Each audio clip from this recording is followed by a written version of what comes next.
उत्तर प्रदेश के लखनऊ का शांत माने जाने वाला एक अय्यासी इलाका जिसे लोगों ने आज दूसरे ब्लू ड्रम का नाम दे दिया। फरवरी 2026 की एक शांत सुबह थी, लेकिन किसी को भी अंदाजा नहीं था कि इसी इलाके के एक 3 मंजिले मकान से एक ऐसी घटना सामने आने वाली है जिसे पूरा शहर चौंक जाएगा। इस कहानी में मेन है महावेंद्र सिंह, जो 50 साल के थे और वो एक कारोबारी थे। उनका कारोबार ये था कि वो पैथोलॉजी लैब और शराब के कारोबार से जुड़े हुए थे और वो अपने परिवार के साथ आशियाना सेक्टर एल के घर नंबर 91 में रहते थे। बाहर से देखने में तो सब कुछ सही लगता था, पढ़ाने वाले सफल पिता, पढ़ने वाला लड़का और एक साधारण सा परिवार। लेकिन सच्चाई ये थी कि इस घर के अंदर पिछले कई महीनों से कुछ ऐसा चल रहा था जो किसी को भी पता नहीं था। महावेंद्र सिंह का बेटा अक्षत प्रताप, जो एक बीकॉम स्टूडेंट था और वो 20 साल का था। पिता का सपना ये था कि उनका बेटा पढ़ लिख कर डॉक्टर बने और जी.नीट की तैयारी करे, लेकिन अक्षत का सपना बिल्कुल अलग था। वो अपनी पढ़ाई छोड़कर अपने पिता के कारोबार से जुड़ना चाहता था, लेकिन ये बात उसके पिता को बिल्कुल पसंद नहीं थी। इसलिए इस बात को लेकर उनके बीच में हमेशा झगड़ा होता रहता था, जिसमें पड़ोसियों का कहना यह था कि उनके बीच में इसी बात को लेकर हमेशा झगड़े होते थे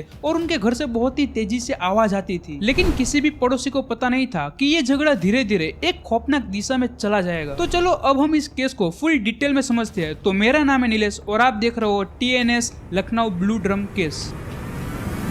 मैंने आपको आगे बताया, वैसे ही 20 फरवरी 2026 के दिन की रात को इन बाप बेटों के बीच में दोबारा से विवाद हो जाता है, क्योंकि इस पिता को अपने बेटे के भविष्य की बहुत ही चिंता थी। वो चाहते थे कि वो पढ़े, वो मेरे जैसा कारोबार ना करे। जिसमें पिता महावेंद्र सिंह ने अपने बेटे को समझाने के लिए अपनी लाइसेंस वाली राइफल तक निकाली थी। लेकिन कुछ देर बाद ये झगड़ा शांत हो गया था। परिवार के सभी लोग अपने अपने कमरे में सोने चले गए थे। परिवार ने मान लिया कि ये भी रोज की तरह एक झगड़ा ही था। लेकिन शायद उस दिन बेटे अक्षत के मन में कुछ ऐसा चल रहा था जिसने पूरे परिवार को तोड़ दिया है, क्योंकि 2 दिनों बाद अक्षत खुद पुलिस स्टेशन में गया और अपने पिता की गुमशुदा की रिपोर्ट करवाता है। और उसने अपने पड़ोसी और रिश्तेदार को ये बताया कि उनके पिता अचानक से दिल्ली चले गए हैं। और इतना ही नहीं, किसी को शक ना हो इसलिए अक्षत ने एक फैमिली ग्रुप बनाया जिसमें लिखा था कि मेरे पिता जिसको भी मिले वो इस ग्रुप में मैसेज कर दे।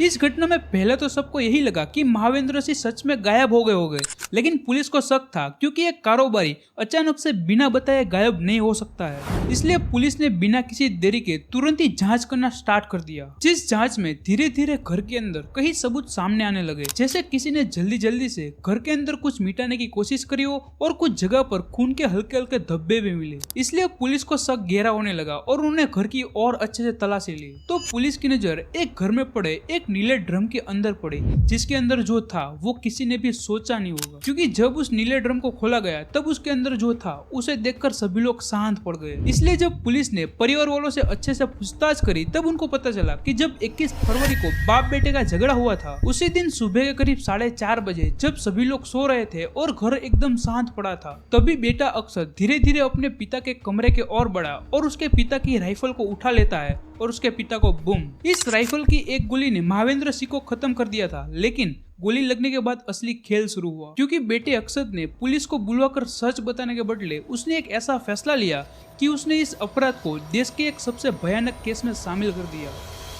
क्योंकि अक्षत ने अपने पिता के शव को कमरे से बाहर निकाला, सीढ़ियों से घसीटा और अपने घर के बाथरूम तक ले गया। जिसके बाद अक्षत ने जो करा वो किसी को भी अंदर से हिला सकता है, क्योंकि अक्षत ने आरी और चाकू की मदद से अपने पिता के शव को टुकड़ों में काटने लगा था। उसने तो अपने पिता की रीढ़ की हड्डी को भी काटने की कोशिश करी थी, लेकिन वो नहीं काट पाया। तो सोचो ये कितनी भयानक सिचुएशन होगी कि एक बेटा अपने पिता के शव को टुकड़ों में काटकर छिपाने वाला है। और जब उसने शव के टुकड़े कर दिए तब उसने अपने पिता के धड़ को एक बड़े ब्लू ड्रम में डाल दिया। और ये वही ब्लू ड्रम है जिसके जरिए पुलिस वाले अक्षत तक पहुंच पाए। लेकिन ये कहानी यहाँ खत्म नहीं होती है, क्योंकि अक्षत ने अपने पिता के सर और हाथ पैर को कार में रखा और करीब 20 किलोमीटर दूर फेंक आया। और घर वापस लौटे के बाद उसने एक और चाल चली कि घर में बदबू फैल ना जाए, इसलिए उसने बार बार रूम फ्रेशनर लगाया ताकि किसी को शक ना हो। शुरुआत में अक्षत ने कहा कि उससे गोली गलती से चल गई थी, लेकिन सबूत तो कुछ और ही कह रहे थे, क्योंकि पोस्टमार्टम रिपोर्ट, घर में लगे खून के धब्बे और बरामद हथियार